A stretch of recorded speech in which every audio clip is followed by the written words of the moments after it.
Hi, and welcome to the first preparation webinar for Start at the Top. This is Kane Mingus, founder of Industry Rockstar, international speaker and trainer, award-winning entrepreneur, and the maybe lesser good-looking half to Kane and Alessia. And I'm very excited to be having you here with us today on the first preparation webinar for your upcoming Start at the Top training.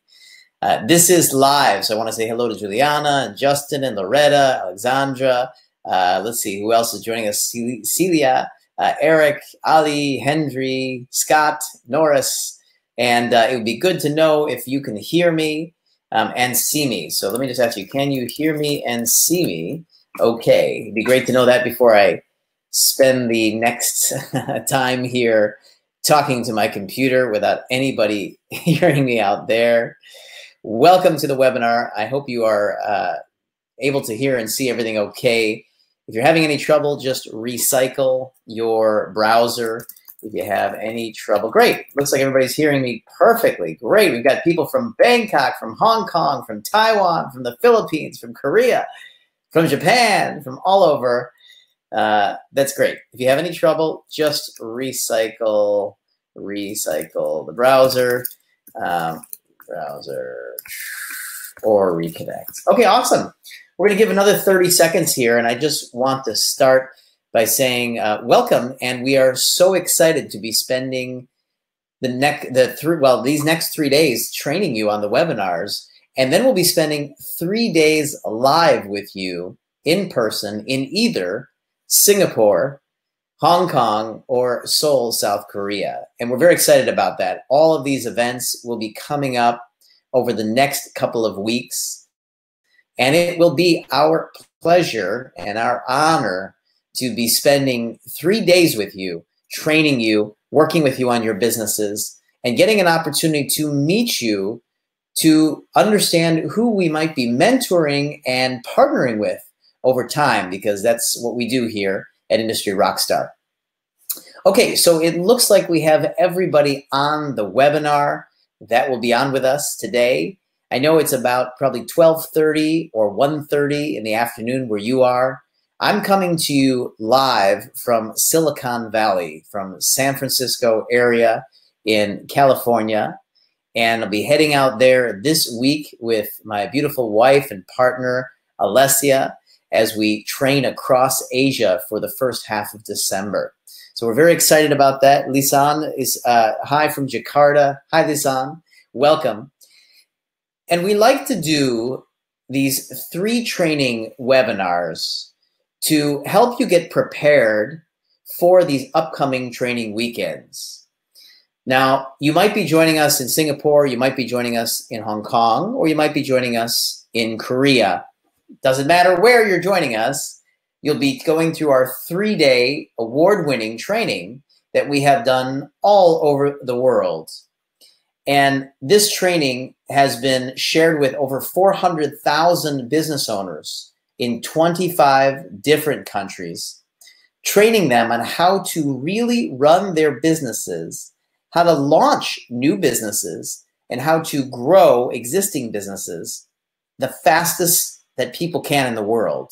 And so today I'm going to start by sharing with you the systems and the techniques that we have refined over the last 20 years of running our own companies. There are 3 partners to Industry Rockstar: myself, my wife Alessia, and a very famous television star named Kevin Harrington. You may or may not know who he is there, but he's one of the original sharks from the television show Shark Tank. And Kevin Harrington will be joining us in all 3 events, whether you're joining us in Singapore, Hong Kong, or in Seoul, South Korea. Kevin will be with us teaching. And between the 3 of us, we have launched over 60 companies and have created over $1 billion in revenue in our companies. So what I'm going to be teaching you starting today, and what we're going to be working on with you at the 3-day training event, is all of the systems, the formulas, the techniques, the frameworks, and the decisions that we use to build our businesses to help people across the world to make a difference and, of course, make money.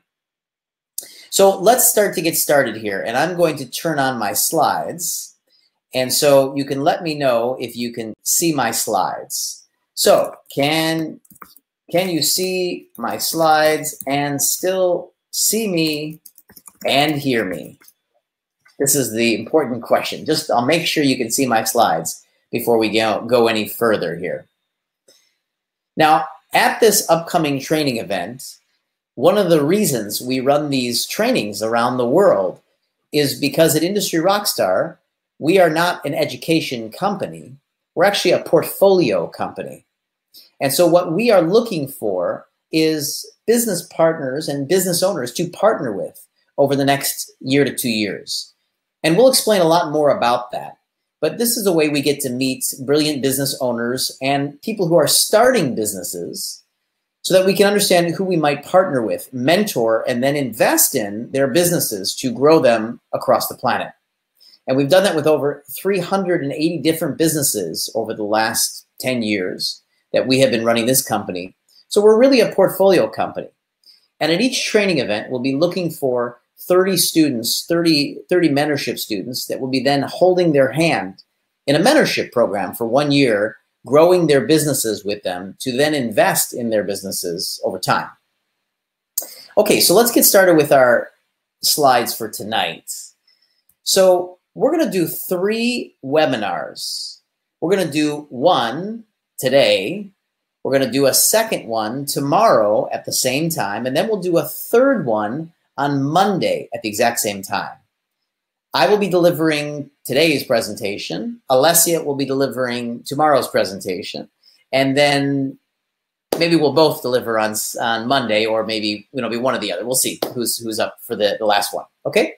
In the first webinar, we're gonna start to talk about the critical early decisions that a business owner must consider as they're launching or growing a new business.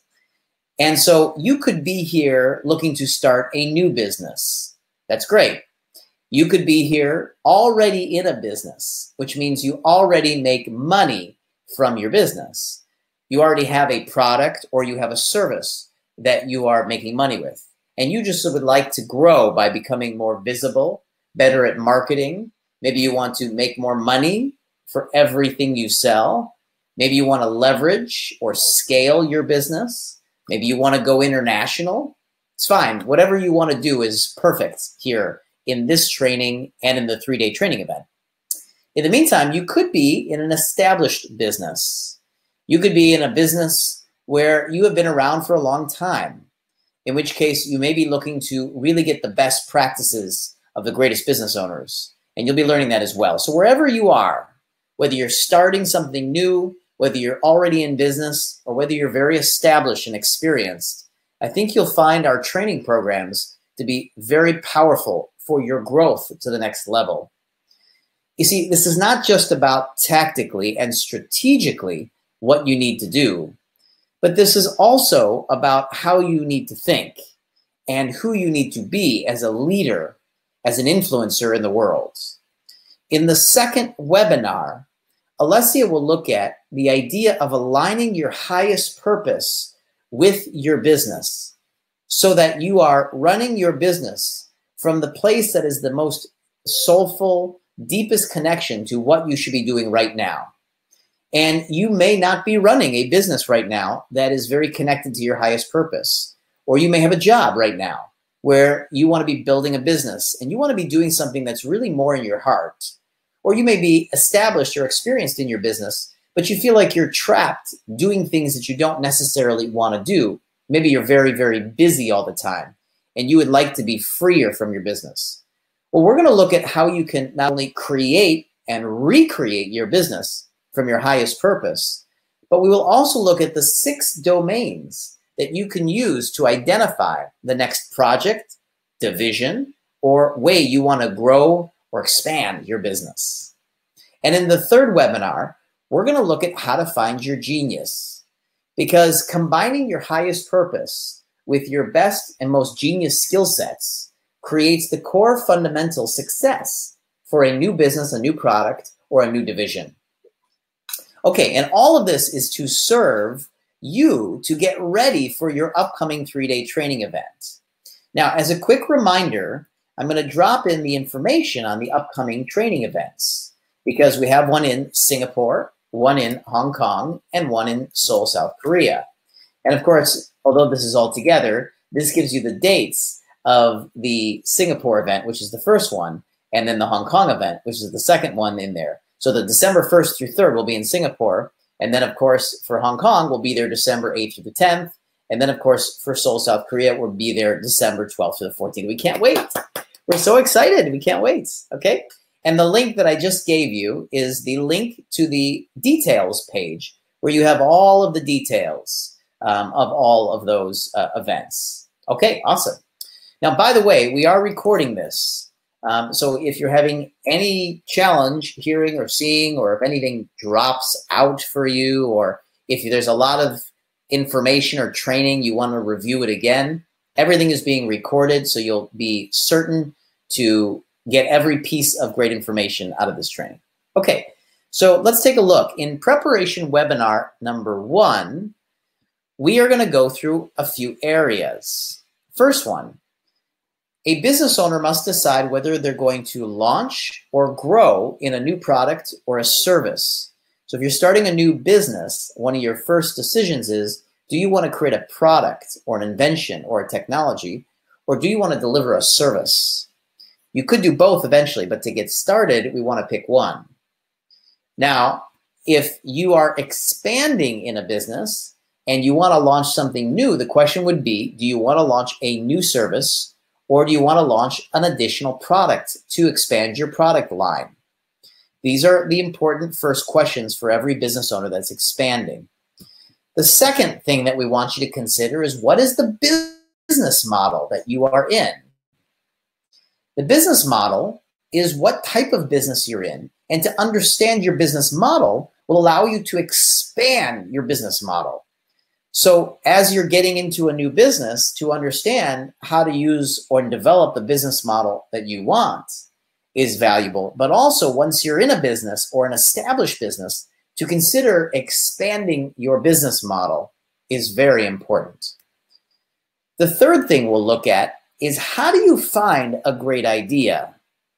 Now, you may already be in an established business, but in order to expand, we have to consider how to really get a great idea to keep expanding or to keep building your business. So we'll look at how we find great ideas whenever we want to be expanding. And the last area we will look at is funding or no funding. And so the question would be is, are you ready to get funding? Sometimes people say they need funding. Business owners say, I must have some funding to grow my business or to launch my business. Others say, I need funding, but I don't know if I'm ready yet. And so we want to make sure that you understand when you should be getting funding and why investors like ourselves or venture capitalists actually invest in businesses. Now, you may not actually need any funding, in which case that's not a problem. Then you can just understand why people would give funding or not. Okay.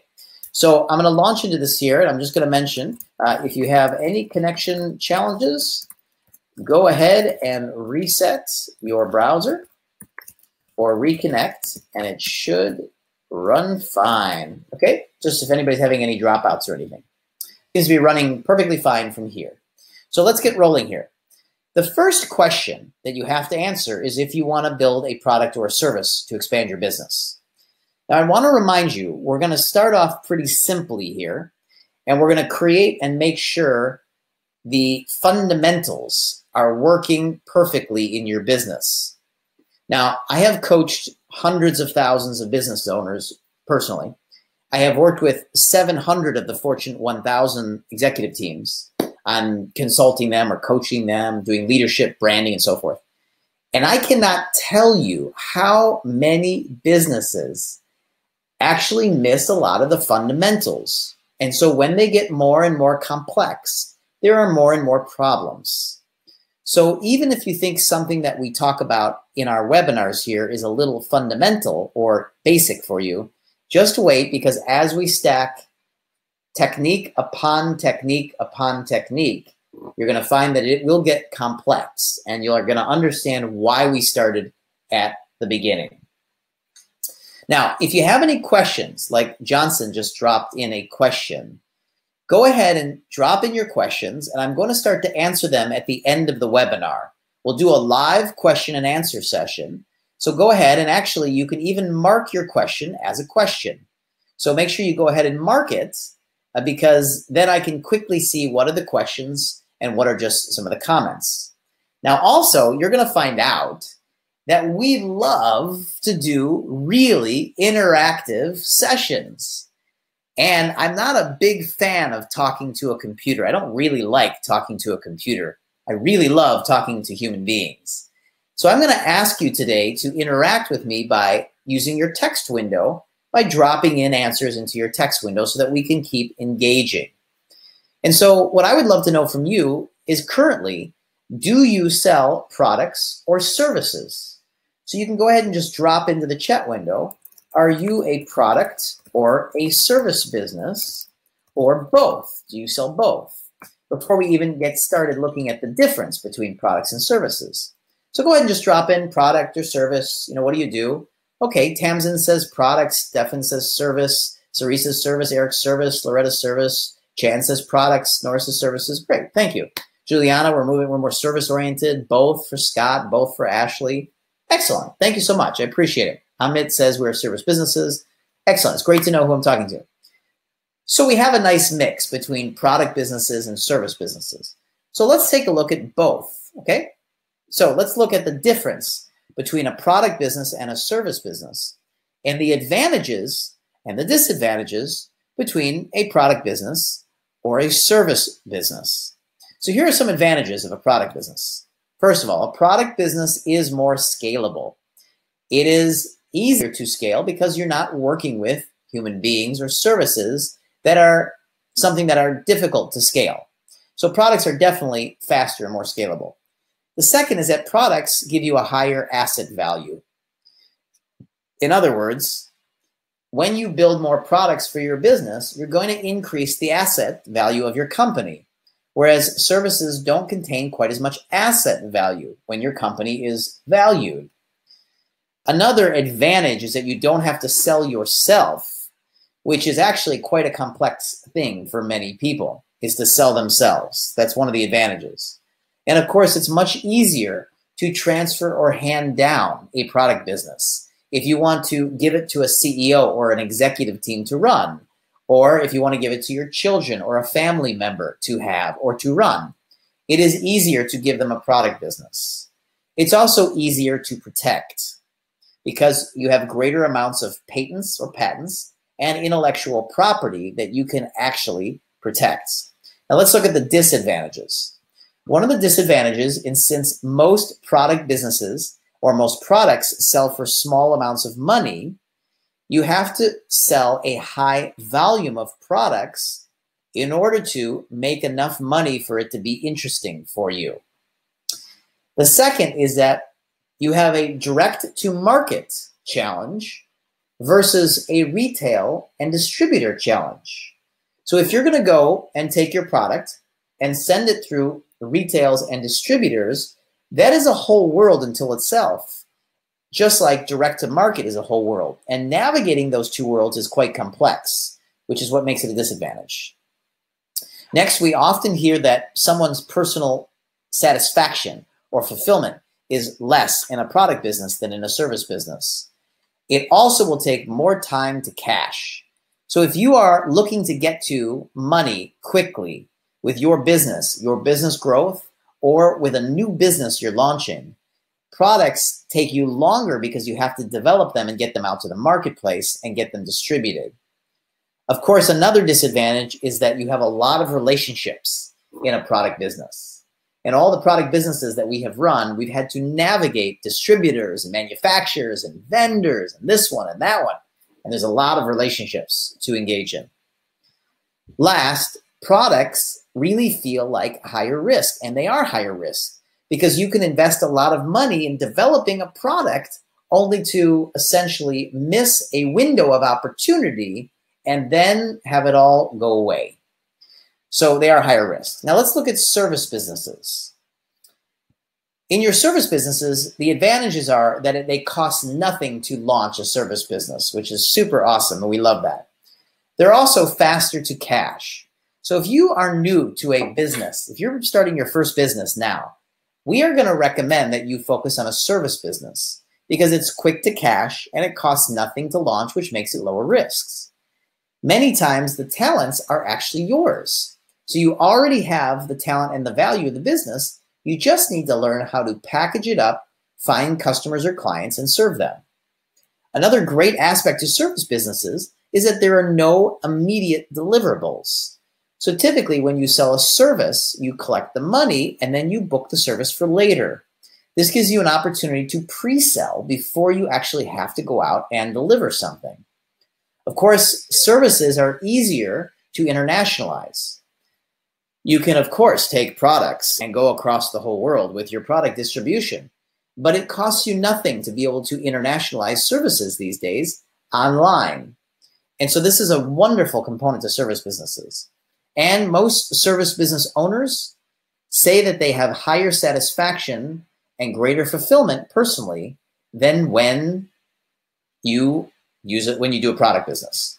Okay, here's the downsides, the disadvantages. So you have to sell yourself. And when you have to sell yourself, you have one of the most complex sales challenges that one can have. Because it's easier to sell a product where you're like, oh yeah, hey, I'm going to sell some headphones, right? And if somebody doesn't like the headphones, I say, oh, well, maybe they don't like the headphones. But if you sell yourself and somebody says no to you, it feels just so much more personal. Service businesses often have lower asset value. And this is a challenge because if you want to sell your company, it's harder to create asset value. And one of the things we're going to show every service business owner at the upcoming 3-day trainings is that when you're a service business owner, there are ways you can build assets in your business so that you are always building the assets and the value of your company. The next disadvantage to a service business is that they are harder to scale. And of course, service businesses, as they get more and more specific about talent or creativity, they become harder and harder to scale, which makes it a disadvantage. Of course, there are lower barriers to entry, which makes more people be able to come into the market as a service, which makes it a higher competition. And it's tougher to build a personal profile because you have to build it out of yourself. Now, we're going to be spending several hours at the training event coming up here soon on personal branding and how to brand yourself powerfully. And the last disadvantage to a service business is it's hard to hand down.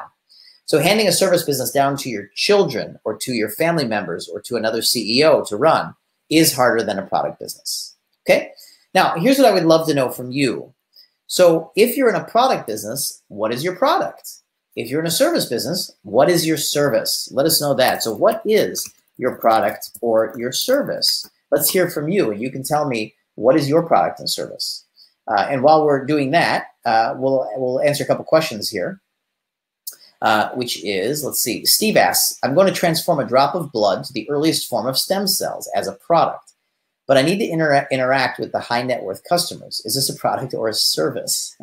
It's funny. That's not one that we hear of every day, right, Steve? Steve, I think I remember meeting you. If I'm not mistaken, I feel like I met you in Thailand, if I remember correctly. In the meantime, Steve, the question is this a product or a service? So it's a good question. This is going to actually probably act as a service because although you're selling a stem cell product, it's going to be used in some sort of service to actually make a difference. Now, I need to understand exactly how you're utilizing this, but I'm going to call this a service business.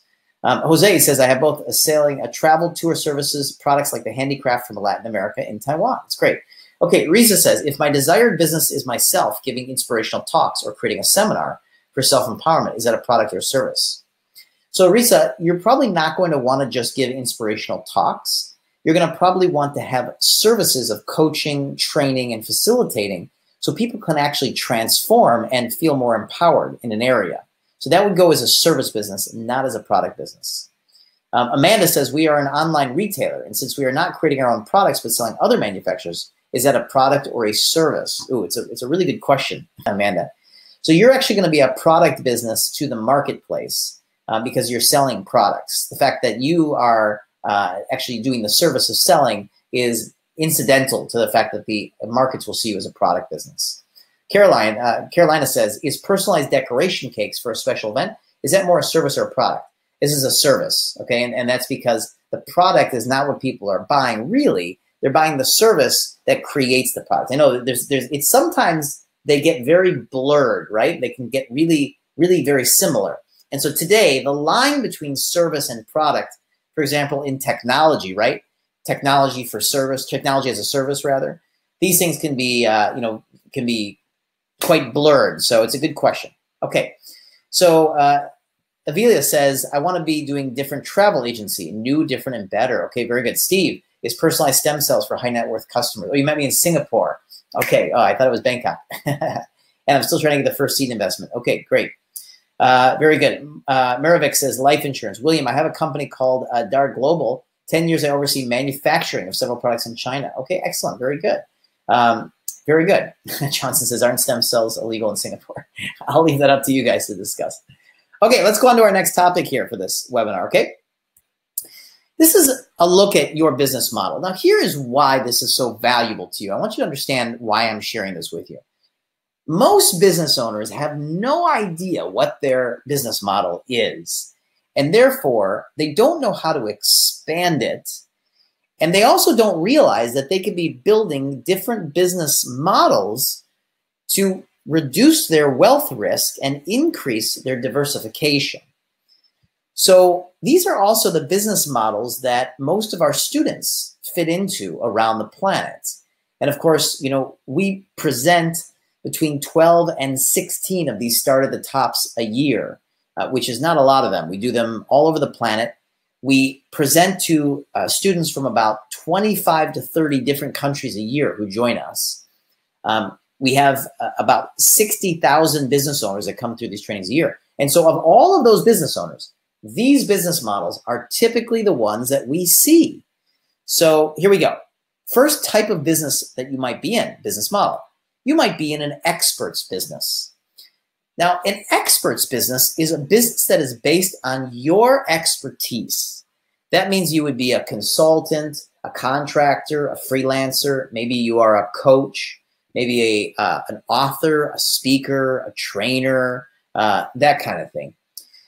And as an expert's business, people hire you for your expertise to usually consult or coach them. So, for example, Andrew just wrote, I'm a professional golfer and my service is golf coaching and services related to development of performance. I love it. It's awesome. In fact, we have a lot of professional golfers in our family, Andrew, funny enough. And so Andrew's business is an expert's business. Now, an expert's business is going to follow a certain model of expansion because the value of the business is really in the expert. Now, as an expert's business expands and grows, it usually becomes the next type of model, which is considered a professional services business. And this is, as an example, like an accountant who becomes an expert's business by setting up their business as an accountant, consulting and advising small business owners. But then as that accountant starts to grow and starts to bring on other accountants and other people that work underneath them, and they have a whole team, they now have a professional service company. And you can notice these fit into the same model because the valuation of the business is done the same way, and the asset value is in the exact same place for a business. So we'll talk more about that later, but I wanted you to get that those are a business model. Next type of business you could be in is called a retail business. And a retail business is different than an expert's business, for example, excuse me, because a retail business is a geographically located company. So for example, a salon, a hair salon, a nail salon, okay, a spa, a plumber, well, I shouldn't say plumber would be a service, sorry, but they are geographically located. There are geographically located service businesses, of course, like plumbers. Product stores in a mall, a physical mall. Let's say restaurants, if I didn't say that. Any kind of retail store with a physical store that people would actually go to the store and purchase the product is considered a retail store. Okay, so yeah, yoga studios, for example. Johnson says yoga studios. This is a retail service business, or a geographically located service business. It has a retail store where a yoga studio, you literally have to go to the physical yoga studio. Now, the interesting thing is that the service is the yoga service, right? It's classes. It's an expert. You have a yoga teacher leading classes. But yet at the yoga studio, you walk in and what are they selling? Workout clothes, yoga mats, health videos, maybe supplements, things like that. And that makes it both a service business and a retail store. These are two different business models. And if that yoga studio wanted to be more successful, they have to understand two different business models, the experts or service business model and the retail business model. And this is why I'm helping you get distinctions. Because as an example, when I walk into most yoga studios, we have hundreds and hundreds and hundreds of yoga teachers and yoga studio owners that come through our businesses every single year across the world. And they always say, I have a yoga studio. And as I start to help them understand the distinctions of retail versus service, they start to realize that they have two different types of business models going on that they need to focus on in order to be more successful. Okay, the third type of business model is a technology business model. Now, Gauss, I hope I'm saying your name right, Gauss, asks, does location really matter in setting up the business? Well, for a retail business, for a geographically located business, it definitely makes a huge difference. If you are a virtual or international business, there are a couple of things to consider in setting up your business, but it's not as important because your customers don't come to that location to do business. So when it comes to technology, for example, a tech business is applications. It could be an invention, a technology. For example, back to our headphones here. Headphones are a technology business, right? Apple is a technology business. So you might be in a technology business. Maybe you're developing technology or you're developing applications or technology online or things like that. Number 4 is an e-commerce business. Maybe you sell things online. Maybe you're an affiliate marketer or you're in e-commerce. That's great. And that type of business is where you sell things online. Notice the yoga studio who's not selling things online is not an e-commerce business. They're a retail business. And if they shift over to an e-commerce business, they are now an online business and it's a totally different business model. Justin is asking, wait, is this really live? Yes, Justin, it is really, really, really, really live. I love when people ask that.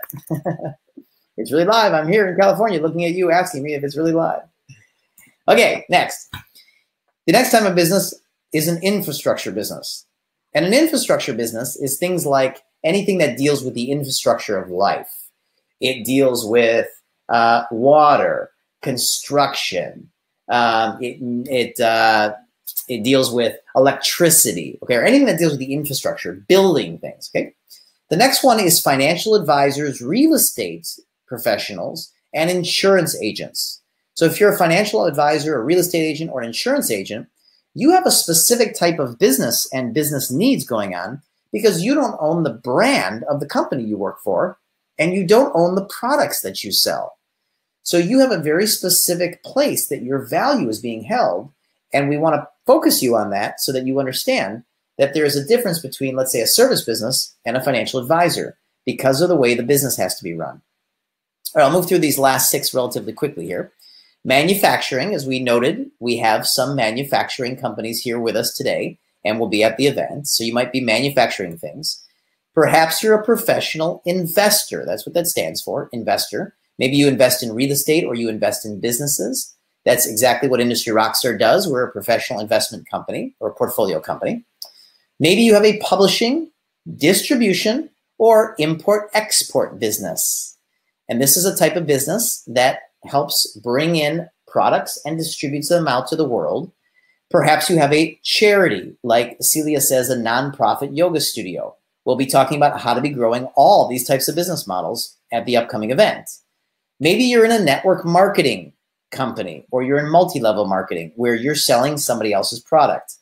We have trained thousands and thousands of network marketing and multi-level marketing professionals very successfully in how to build their businesses and make more passive income.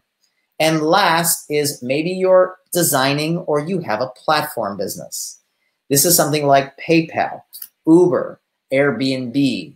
These are businesses where the platform brings together customers and sellers on the platform. Facebook, for example, is a great platform example. It's not a technology business as most people think. And the reason it's not a technology business is because even if Facebook recreated their entire technology, the interaction between the two marketplaces would still go on the new platform, assuming people like the platform. Now, Christine asks, does missionary work fit into any of these models? Can we use the concept and apply that to nonprofit organizations since it also requires systems and funding? Absolutely, Christine. In fact, we train a lot of nonprofits on how to better use and how to better grow their businesses because most nonprofits don't understand how. Michelle, teach and spread the word of the health benefits of Evo and vinegars. Okay, very good. I want to be the Evo and vinegar queen of Asia, the vinegar queen of Asia, Michelle. That sounds awesome. I love it, the vinegar queen of Asia. Super cool. Kayao, I hope I'm saying that right, Kayao, says, mine is a platform or a dealership. Okay, well, actually, Kayao, if you are a dealership, meaning you're an auto dealership, if that's what you're saying, you actually are really a retail business, not a platform business. And so this is an important distinction because you're actually taking products and selling them to the public. Jose asks, what is the most suitable business model for a travel agency? That's a very interesting question, Jose, because Alessia has owned one of the largest travel agency and tour operators in Italy. They've owned it for over 40 years in her family. And so she'll talk quite a bit about, or she can share with you quite a bit about how to build the best business model today, because the travel agency industry has changed quite a bit, as you know. And so e-commerce would be one of the most important things. Of course, services as a division as well. Okay, so here's what there is to notice. What there is to notice is that you can actually open different divisions of your business. So you could have an experts division where you sell information or you sell training to people. You could also have a retail store. You could sell things online with e-commerce. You could develop technology for your industry. You can build a platform. You can publish and distribute other people's information. You can build a charity division. You can manufacture things. So you understand, you can build out these different divisions to expand your businesses. Now, we're going to help you get focused. And there's one more part that I want to share with you before we move on from this, is there are also a couple of different types of markets. There's a business-to-business market where you serve businesses and a business-to-consumer markets. Now, at Start at the Top, we're going to work with you on how to expand these business models. We'll be talking about how to be using your business to get into the business-to-business markets, or if you're in B2B, how to expand into business-to-consumer markets. We'll be talking about marketing and sales strategies that work for business-to-business businesses and marketing and sales strategies that work for business-to-consumer businesses. So we'll be looking at all this more at the event. I just wanted to start to get you open to this conversation now. Justin asks, how to transition from an e-commerce sourcing procurement platform based such as BuzzFeed, Product Lab, and Represent.com. So how do we transition from an e-commerce to a sourcing procurement into a platform? Oh, got it, sorry. How do we transition from e-commerce to a platform is the question. Well, Justin, you're going to start doing it by actually bringing together two different marketplaces versus just sourcing and selling. So you would actually bring together the manufacturers or the product development people directly with the consumers instead of you being the one to retail it or sell it on e-commerce. So you would change the way that the people are interacting on your sites. Amit asks, but offering only in Singapore, can I simultaneously offer it across markets? Oh, sorry. You say, I have an experts B2B offering of a business consulting. Can I simultaneously offer it across markets? You can, Amit, and we will talk about how to be doing the B2C market and the B2B market to develop in your business. Okay. Alexandra says, we're looking for partners to build up international online school. Our students are grade 1 to 12. Excellent. You know, Alexandra, we have worked with a lot of schools, helping them build their business and increase the amount of students at their schools. And we will show some examples at the training event of our students and our portfolio partners who we have invested in to help build their schools. In fact, I've actually opened 2 of my own schools, one in San Francisco and one in Germany. We hope to recruit students from Japan, South Korea, Hong Kong, Singapore, Thailand, and other Asian countries. That's excellent. And we will talk about how to internationalize your message and how to start getting customers and clients from other territories, other countries, and other continents other than your own. Juliana asks, is it better to focus on one than on expanding or expand at once? It's a great question, Juliana. If you want to grow the fastest, you're going to expand, you're going to focus on one. And as you focus on one, you're going to get it done well. You're then going to actually get it to work. You're going to get someone else to run it, and then you're going to move on to something else. So you always want to focus on one thing at a time. Christine asks, what's the name of your school? I'll give you the San Francisco one. It's called Pyramid, and it's an education training school for production. You can look it up online. Just go to pyramid.com. It's just, that's the name of the business. Okay, let's move along to the next part of this, which is how do we find a great idea for a business? Now, you may say, I already have a business. And I'm saying, that's great, but we want to keep having training for how we can continue to look for new problems to solve and new products and services that we can launch to the marketplaces. So how do we find a new idea? Okay, here's some ideas for you. Maybe you have a current talent or a skill that you think others could use and you could help them do things for them. Like maybe you're a graphic designer, or maybe you have NLP, neurolinguistics, coaching training. Maybe you're a great project manager for an IT company, and you think you could be bringing that service or skill set out to the marketplace. Maybe you have identified something that you can improve upon. And well, this is exactly what Richard Branson does. Now, Richard Branson has become a close partner and friend over the years, and we have done many events with him. In fact, in just last year, I think it was September last year, we brought in Richard Branson to do an event with us in Singapore, where we brought in 3,000 of our closest students and friends from across the world and some new businesses and business owners. And we talked about, on stage, Richard and Alessi and I all worked together to teach and share. And Richard, Alessi interviewed Richard on how to grow businesses. And this is really what he says, is that he's always looking for something to improve upon. So where is there something that you see could be an improvement? This is an important area to look. Maybe there's a problem that you need to have solved. And therefore you're saying, because I have this problem, I bet other people have this problem. And if other people have this problem, then they also need a solution. Remember, a business is just a solution to people's problems. And we'll talk a lot more about that in webinar number 3. And we'll talk about messaging that as we get into the start of the top training. Another place is maybe you got a passion or a hobby. Maybe there's things you've been doing for free for years, but you would love to have a 6 or a 7-figure euro, US dollar, or Singapore dollar business from that. Now, we're talking in many currencies. You might be from Taiwan or Japan or South Korea, or you might be from Hong Kong or the Philippines or Jakarta, Indonesia, or Singapore or Thailand or Malaysia. We go all over the Asian area there in order to meet our students. So I'm going to reference things in US dollars and Singapore dollars. I may reference things in Hong Kong dollars. So listen closely, because it'll be most standardized if we just talk about it across the dollar. In the meantime, you may have a real passion with something. Maybe you love clothes and you want to make a fashion brand. Maybe you love jewelry and you want to create a jewelry brand. Hey, maybe you love yoga and you want to be involved in yoga, but it's always been a hobby for you. It's just been a passion and you've never really done anything with it. Well, we're going to show you how you can grow your businesses by using your passions or your hobbies. Okay. The next thing that you can find a great idea in is maybe you have a great invention or a product.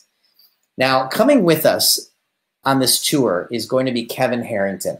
He's kind of the father of the online, the television commercial selling products and great inventions. So he has launched over 500 products to the marketplace, doing over $5 billion in sales, I believe. And he is really going to share with you the ways that you can pitch. So Steve is saying he's looking for seed investment. So Steve, one of the things you're going to learn at this upcoming event, from Kevin Harrington is his perfect pitch methodology. And I recommend that you maybe talk to him. If you're a VIP ticket holder, you'll actually get to spend some time with Kevin in a small VIP lunch where you can ask questions and you can ask him, hey, how would I find seed capital for my particular company? So maybe you have a great invention or a great product and you need some capital, and you'll be learning about that at the training coming up. Perhaps you have access to something that's exotic. Maybe you have access to import or export something that is very unique. I'll give you an example. We have a student of ours in Singapore who literally brings in American and English and Australian trainers to come into businesses and train them. Now, she has access to great trainers. This is very exotic for, let's say, businesses in KL, Malaysia, or in Jakarta, or businesses in Bangkok. They don't have as many access to those trainers. And so she brings them in, and it's very exotic. Maybe you have access to like Finnish furniture or Scandinavian furniture. Maybe you have access to an Irish technology, okay? These exotic things can also give you a great opportunity to launch a business because people love exotic things. Now, Philip, I'm going to come back to your question because you're saying going back to the business models. Let me finish this section and then I'll come back to your question here real quick, okay? Maybe there's a market. Maybe your friends have been telling you that they really need something. And if you just listen to the market, you can say, oh, I should be serving this market. I was on the phone today with one of our mentorship students in Stockholm, Sweden, and she is a leadership coach. She's launching a new division around high performance. And she was saying to me that she really wants to work with leaders of businesses. But she then kept saying to me that her friends and her corporate executives, friends, they all keep asking her to be helping them with work-life balance. So I said, hey, if the market's already saying to you that they want you to work with them on work-life balance, you should be doing that because the market is already calling to you. So maybe a market's already been speaking to you. Or maybe the opposite. Maybe you feel really called to change something in the world. Maybe you feel like you really want to make a difference somewhere. And therefore, that's an important area that you want to actually start changing the world. Perhaps there's a specific group of people that you want to help. And Alessia, tomorrow, will take you through our 6 domains of finding your highest purpose. And you'll understand how important it is to be clear about the specific group of people that you want to work with. Or perhaps the opportunity has simply just presented itself. And maybe a friend said to you, hey, I've got a great opportunity. You should be part of this upcoming business. Okay, let me answer Philippe's question. Philippe says, sorry to come back to business model. Should we launch or promote another brand for each business model? Possibly, Philippe, possibly. Not necessarily, but possibly. It's a great question. And it is certainly a possibility. Many times that is how businesses do it. They do have another brand to launch another business model so that they do not confuse the marketplace with what they do. Clarity and focus are very, very important for customers to understand what you do and to take you seriously. We'll talk a lot more about focus and how to get you focused and get you clear. So it's a great question, Philippe. Thank you for asking that. Risa asks, or says, I'm a teacher in Japan. All right, Risa. But I would like to start giving talks or start being a trainer or a seminar leader, but I don't know where or how to start. Okay, Risa, this is a great question. Thank you. And so, Risa, the place you're going to start, this is an expert's business. And every expert business starts with what we call a value proposition. When someone says to you, what do you do? You're going to need to answer the all-important questions. Who do you serve? What problem do you solve for them? And what solution do you create for them? What's the results? So here's the 3 things again. Who do you work with? What problem do you solve for them? And what are the results that you help them produce? That's the start to an expert's business, is to get clear when someone asks you that, what you do. Okay? And we'll talk a lot more about that. Ashley says, the market is speaking to me, but no one wants to pay. Oh, Ashley, we're going to show you how to take that concern and throw it out forever. Because a market, when they want something and the person knows how to sell to the marketplace, that will always get you money when you know how. Okay, last question and then I'll move along here. Steve asks, who to contact regarding the VIP access to Kevin Harrington? Well, Steve, if you did not purchase a VIP ticket, you'll have to talk to our partner promoters in Singapore, which is called ZGM Global Marketing. And when you get to the event, ask them if there's any available VIP seats. And as long as there are available VIP seats, there's always, 5 or 10 or a dozen VIPs that end up going to a different event than the one they purchased their ticket at. So just ask them for an additional ticket. And usually we might have an extra seat or two. Okay. All right, let's move along. Kara, I'll come back to your question. So there's a myth, and if you have not launched your business yet, or you have not started growing your business or expanding your business in the way that you want to, now is the time. There is no other time, and you must get started. However, something that we notice stops a lot of business owners is clarity. Business owners think they need to get crystal clear before they start getting going, before they start taking action, before they start, trying things, before they take on a mentor. And that is the worst thing to do, because trying to get clear about the steps, the way to optimize, the results, the best practices is not to figure it out on your own before you get a mentor. It's to get a mentor to help you figure that out. And so Bill Gates, who I spent some time with in my 20s mentoring under, used to say that there is a sequence problem for many business owners. Sequence meaning they're doing things out of order. There's a myth that people think you need to get clear before you get started launching your business, before you get started growing your business, adding new products, expanding into new markets. People think you need to get clear, but the reality is that you actually need to get started to get clear.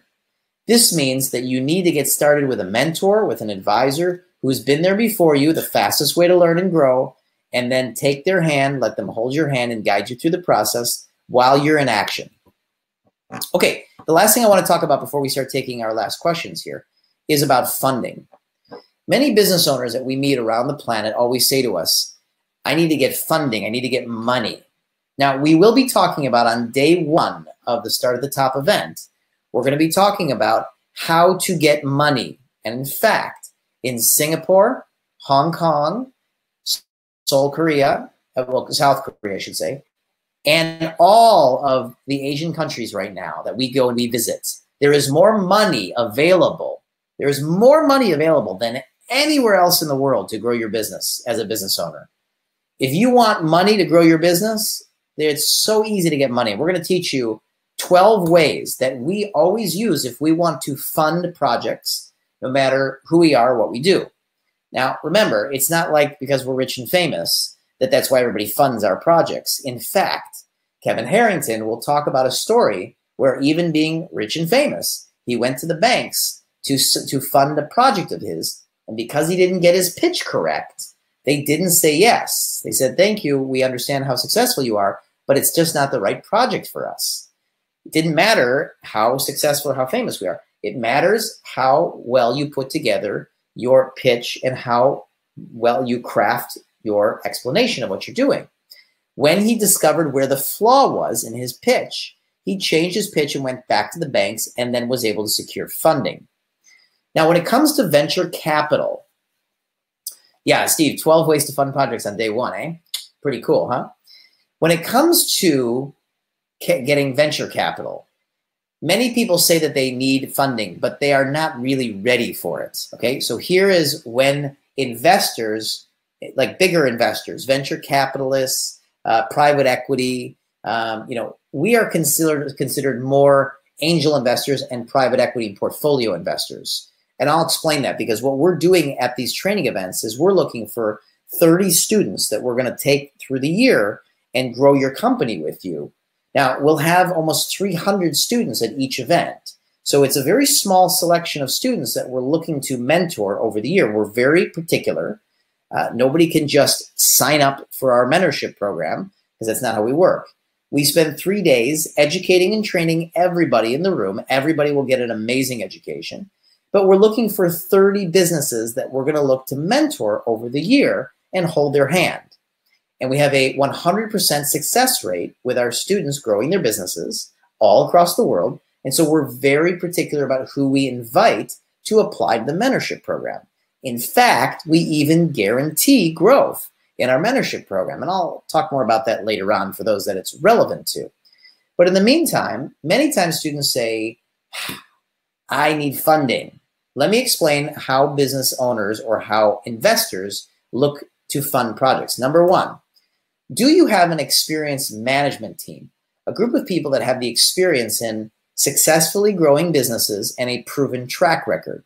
If you or your partners do not have a proven track record, you're going to need to get experienced people on your team before anybody's going to take your project really seriously. Okay. Now, I realize that you may be just starting your business. No problem. You may be the only person in your business. Let's say you're a consultant or a coach or a freelancer or a contractor. You're saying, well, what do I mean? Do I need a management team? Well, not necessarily. But if you're going to be looking for funding, you better have experience growing the business you're trying to grow. Or if you don't have experience or expertise and you're the only one in your business, what would an investor invest in? It's too high risk. Number two, what investors invest in is projects and businesses that have already proven to be able to cash flow in the market. That means that you have a service or a product that is already demonstrated an acceptance in the marketplace, that people actually pay you for your product or your service in some way. It doesn't mean that you're doing tens of millions a year or hundreds of millions a year. It just means that you show that you have actually taken the product or the service, taken it to the marketplace, and made money with it. Now these are more interesting conversations. When you have an experienced team and you have a cash flowing business, this is something an investor takes very seriously, because now it's just adding more fuel to the fire to make it better. Okay, there you go. Let's end with some questions here. I'll take a few minutes of questions before we wrap up. I'm going to turn my slides off and come back. Hey there. Hi, how are you? All right, I think we got some questions, and now is the time to put your questions into the text window if you would like. And so I'm just going to scroll back here a little bit and get some questions here. Let's see. Kara says, I have a factory audit business. Cool. A factory audit business model for people who want to buy or manufacture in China. Very good. How do I find my customers? It's great. It's a great question, Kara. So you are probably, I think, going to be a business-to-business business. Now you're going to see, Kara, that about half of the audience, when you come to whichever event you come to, half of the audience are going to be business-to-business businesses, and the other half will be business-to-consumer businesses. Now, we have mentored and coached over 512 different industries, business to business, business to consumer. It doesn't really matter. And so there are many ways to be marketing and attracting customers for a business to business business. Now, I'm not going to go through all of them right now because it would take me an hour to go through all of them. And with our mentorship students, we do hold their hand through implementing these. But let me give you an important one. First of all, a lot of business in B2B is done through referrals. And so actively asking for referrals is a very important part of generating more customers. Speaking engagements is another one. Speaking at conferences, speaking to databases, in other words, maybe running webinars and speaking to those groups. And the third one that I'll give you right now is actually cold calling, which a lot of business owners don't like cold calling, but it is one of the most effective ways to build your business in B2B. Okay, so those are 3 ways to start to meet customers, and there's about 9 others that we'll talk about throughout the weekend about lead generation. Raquel asks, my product caters to the high-end market. When I offer a promotional discount, sales zoom high. Would you recommend that I will lower my price so that other markets can afford it too? So Raquel, this is a great question, and Alessia is going to take you through the way that we create different tiers of pricing in our companies so that we don't have to lower our prices, but we can still allow earlier stage markets or cheaper customers, meaning customers that can only afford cheaper things, to come in and engage with our company until they're ready to invest more money. So I think what you need is a bigger product catalog. That's what I would suggest. Okay, let's see, what are some other questions? Risa says, thanks, Kane. I look forward to hearing more from you and Kevin and Alessia in Korea. We can't wait, Risa. I really want to have a mentor. That's great. Well, we'll look forward to meeting you. Amit says, I'm not sure if funding to scale is better or better starting small without funds and scale up with the business cash flows. So Amit, I can tell you it's better to do it yourself than to take on capital. Why? First, you have the pressure of the capital. Two, you have to usually give away some sort of equity or profit share, or you have to be paying money, you have to be spending money for the capital. The only reason you would want to do it the only reason you wouldn't want to do it with your own money is if you felt you were going to need your own money as a cushion and maybe you couldn't actually make it work with your own money. So that's the only reason. Christine says, do you look for the most lucrative or do you also consider projects, businesses on a smaller scale in terms of monetary value? I think, Christine, you're asking about our mentorship program, right? And our portfolio partnership program. So the way it works is that we start by mentoring our students for 1 year in a 1-year mentorship program. And we do this because we learned that before we partnered with people, it was very important that we learn how they think and how they act and how good they are at taking our advice. You know, between Kevin Harrington and Alessia and myself, we have created over 60 different companies. So, you know, although we have made a lot of mistakes and learned from our mistakes, we've also created a lot of systems for success. This is why we've been teaching for over 10 years. Not only have we been meeting great business owners for 10 years to invest in their companies, but we've also been mentoring and training for over 10 years. So we look for business owners that we feel really understand how to take advice and how to implement quickly.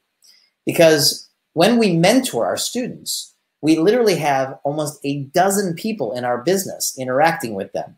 Kevin Harrington from Shark Tank mentors, Alessia, myself. You'll meet our director of mentorship who'll be flying all the way in from London to Asia. We are flying in from California. Kevin's flying in from the United States. We're going to be flying in our team from all over the world, from Europe. So you're going to be getting trainers throughout the mentorship program that are from all over the world. Our trainers come from Australia, from the US, from Europe, from all over the place. And so we don't just look for big businesses. We look for any business. Really, it's not about the business. It's about the person. We're looking for business owners or people that we believe can take great advice, are self-motivated, are driven, and are committed to really moving things quickly. It doesn't really matter what your idea is. And in the very first hour of even the training, Alessia and I will teach you about how finding an idea is the smallest part of having a successful business. So we'll talk more about that at the event, Christine. Thank you. Shui Yi says, can the membership be a kind of asset? Can a membership be a kind of asset? It's a good question. So a membership itself is not an asset. If you have a membership service, the revenue is an asset. The money is an asset. The membership service is a service. So the membership, it's the service, it's kind of an asset to the company if it's an ongoing membership. I guess it could kind of be an asset. Yeah, I guess it would be a service. Kind of. It's really the revenue being generated by the membership is really the biggest asset. Loretta asks, curious as to how the students will be chosen for mentoring. So Loretta, at the training event, we're going to have a team of up to, I think, 12 of our admissions team that will be at the event. And at the event, anybody who wants to sit down with our team to discuss their business privately and about how to grow their business privately can have an opportunity to sit down with our admissions team. Each student who wants to be considered has to go through an interview process. And our admissions team are 6- and 7-figure business owners from around the world. I think all of them at this event will be business owners that we have trained and educated. And so they know what we're looking for, and they help us determine who are the best people to admit to the mentorship program. Okay? Let's see.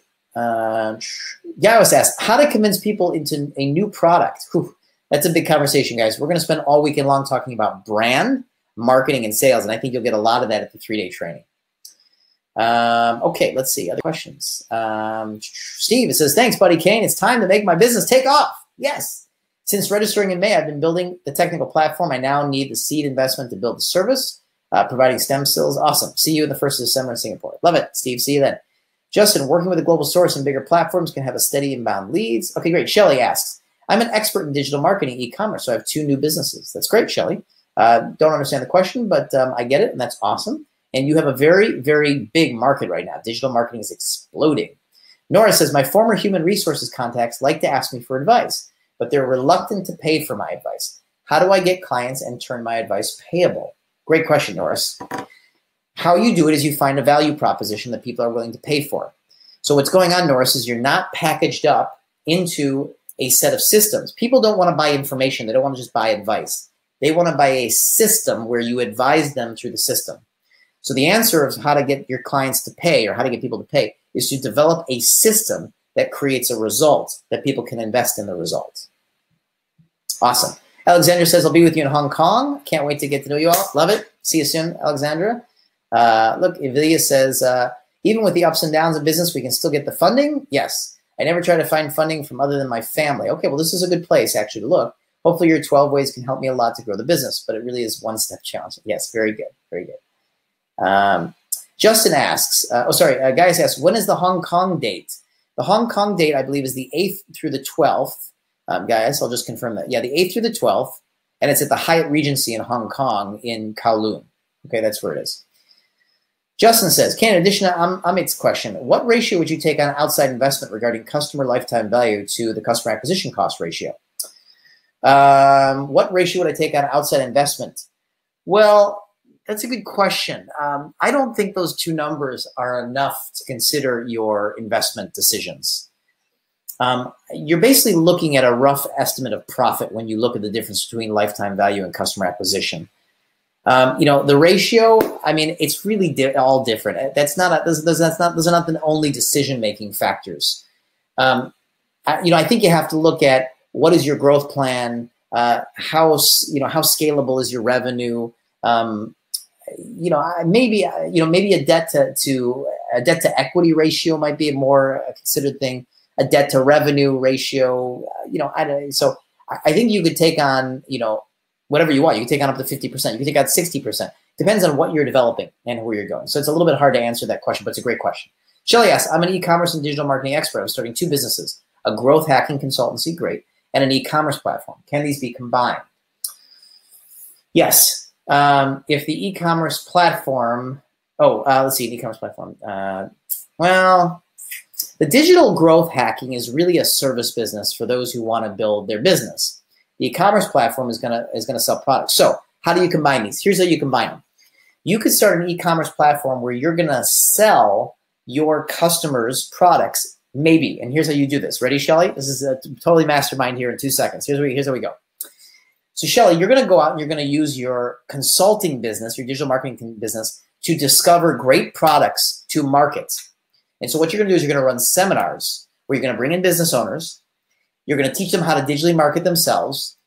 You're going to then offer them a mentorship program like that to help them grow, which you can help them and you will. And then you're going to use that mentorship program to source the best students to become essentially partners with you, where you're going to then market their products online. There you have it. That's how you do it. Great. Bob says, I'm a sole entrepreneur in web design. I'd love to grow a full-fledged agency. That's awesome. Ashley, any tips on navigating the culture when dealing with what it means to be an expert? In Asia, experts are seen by their schooling, not necessarily by what they know. As an expat, I'm struggling to break through that mindset when dealing with businesses in Asia. Yeah, and actually I should say, sorry, I didn't say this. Alessia and I have been training in Asia for close to 5, 6, well, she's been training with me for 5 years. I've been in Asia for about 7 years training. I've trained about 22,000 business owners in Singapore, about 5,000 business owners in Hong Kong, and about 10,000 business owners around the rest of Asia. So, I feel like I understand business in Asia as well as somebody who's not from Asia can. As it turns out, although they're looking for certifications and degrees, they're really looking for results. And so you're going to learn how to reposition yourself through your results.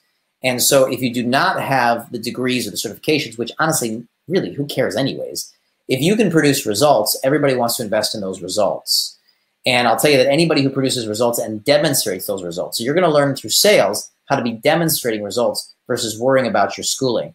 You're allowing yourself to get sucked into that conversation instead of redirecting their attention and reframing things towards the results that you create. So we'll talk more about that. And actually, I look forward to more of that conversation when we're in Asia together. Christine, okay, let's see. Bob, you advise on how to grow your business and business team would be greatly appreciated. Okay, thank you. Let's see. Other questions? Just a couple more, and then we'll wrap up here. Timothy says, at the 3-day conference, if we are not among the 30 selected for the mentorship, can we still ask you questions by email? So Timothy, I appreciate that. And the answer is not really. We focus specifically on our mentorship students. We mentor 1,000 businesses a year and no more than that. which sounds like a lot, but it's not really. We actually have a whole team mentoring, and so everybody grows their business successfully. And so we focus just on the mentorship students, but no worries, Timothy, you're going to learn so much at the 3-day training event that if we don't have mentoring you, I'm sure you will have some good next steps for yourself. And those that we do mentor, of course, we will be growing your businesses exponentially this next year. So, Timothy, let's focus on you being part of the mentorship if that's important to you. Chris, I'm looking to invest in businesses. Great. Rayleigh, will you provide the steps to protect your ideas before you have launched it? Rayleigh, that's really something you want to speak to an intellectual property lawyer about. We don't go into IP protection because it can get pretty, specific and boring, like copyright law and patent law, patent law. I would say just talk to a local attorney about that because they're going to have the best answers for you. Lisan says, we are open to some kind of service offer and virtual office. How do we launch to get our first tenant and get our office known and noticed soon? Okay, this is going to come down to branding, messaging, and marketing channels. And we're going to talk quite a bit about branding, messaging, and marketing channels. So it's about identifying where your customers are and starting to become good at those marketing channels. So the first step is to identify where do your customers hang out and how can you get in front of them. We'll talk about how marketing is, in essence, getting visible and getting in front of people and getting people curious. My brain's going out. It's getting late here. But hey, by the way, speaking of getting late, in case some of you start to jump off, make sure you get your guests in. Make sure you get your guests to our team. Very important, okay? You're going to email. Okay, here's who you're going to email. I'm going to give you the email. Okay, you're going to email. I'm going to put this in the sticky message at the top. Email us at rockstarservice@industryrockstar.com. Okay, and make sure at industryrockstar.com. Make sure you get us the name of your guest, the email, and the mobile number of your guest so we can properly include them in the training. Okay, let's see. Kara says, I attended the last Hong Kong event and learned so much. I'm in a different spot now with my business, and I think I can learn even more. Yeah, that's great. Awesome, Kara, of course. Many of our students come back and they re-attend because there's so much training that goes on during the 3 days. Andrew says, in mentoring, it's exciting. That interests me is the idea of moving quickly when based in Asia. For me, specifically in Thailand, that's great. As this is a major source of frustration for me. I have ideas and I want to move quickly, but when I'm reliant on outside of myself, slowness hits quickly. Okay, well, we're going to talk about how to move quickly because we're big fans of moving fast. Juliana, as an expert's business, how can we secure training materials and inside sources when hiring other trainers? Or maybe contents don't really matter as long as you have an established system. So Juliana, you will set up some protection mechanisms. And yes, it really does come down to your system. Okay, and that's very, very, very important. Okay, I'm going to take just a couple of more and then we'll wrap up here and we'll take any other questions maybe some next time. What it could be a good value proposition in order to offer a tour package different from other competitors? Any examples besides branding and marketing? Jose, again, I'm going to defer you ask this question to Alessia because Alessia has owned one of the largest tour operators in Italy and in Europe. So let me ask you to ask this question tomorrow when she's on. I'm not trying to avoid it. I think she's going to give you a really awesome answer. So I want you to ask her. Celia asks, may I ask, do you give certificates after the 3-day seminar? Celia, we don't really give certificates because they're not really that useful for you. This is a training program that's advanced learning. And this is about you creating results. So we never thought about giving away certifications for this training. Manual, expand our ERP implementation service to small and medium enterprises and contemplate serving complementary tech products. We would appreciate knowing effective strategies to do it and also source funds. We'll appreciate being mentored. Okay, Manuel, this is a little bit of a big question. When you say sourcing funds, we're going to talk about that the first day of the training event. So I'm going to leave that till then. When it comes to effective strategies, the whole weekend is about great strategies. So I might actually suggest that we keep this question because it's a little bit general. We're going to keep it for the training weekend. I think you'll get a lot out of the training weekend. Okay? Great. All right, we'll take 2 more questions, and then we're going to wrap up. Ranajit says, given that the idea is decided, what will be the strategy for finding the experienced management team? Wait for getting lucky encounters or get started first and finally? So you never, ever, ever wait for lucky encounters. You have to get out there and start networking and asking people for what you want. Number one important thing, get out there and ask people. So you need to start sourcing and asking people who knows people that are experienced in your marketplace that are interested in connecting with you. Very important to get out there. Last question. Carolina says, doing at the same time, I'm doing cake decorating and importing unique products from Los Angeles to Singapore and selling online. Can we be doing it at the same time? These are two separate businesses, Carolina, and I would love to see you have two separate brands and two separate, completely separate business models and everything. Everything should be done separately. Can you do them at the same time? You can, but you are going to affect the results. You will reduce the effectiveness if you do two different businesses at the same time. It's like trying to get two airplanes in the same, as in two airplanes in the air at the same time. Doesn't work very well. Okay. We will see you tomorrow. Leslie will see you tomorrow. Same time, 12:30 Singapore time on Sunday. The date will be the 26th. And we will see you then. And then I will see you again on Monday the 27th at 12:30. Same place, same time, all brand new material. We can't wait to see you. We're looking forward to meeting you, getting a chance to challenge you. We're going to put you through simulations and games and exercises, so that we can start to see who are great business owners who are driven, committed, self-motivated, and who are up for a big challenge this year to be mentored by us and working with us so that we can prepare you to invest in you for our portfolio. That's what we do. That's how it works. So I can't wait to get a chance to meet you live, and I will see you back here myself personally on Monday. Alessia will see you here tomorrow. Make sure you've cleared your calendar and you're ready. Invite your friends. Tell everybody to get on the call, and let's make sure we get you trained up and ready for the upcoming weekend. Okay, our love to you all. See you from California and Silicon Valley. We can't wait to see you in Asia. Have a great day there, and I'll see you soon. Bye-bye, everyone.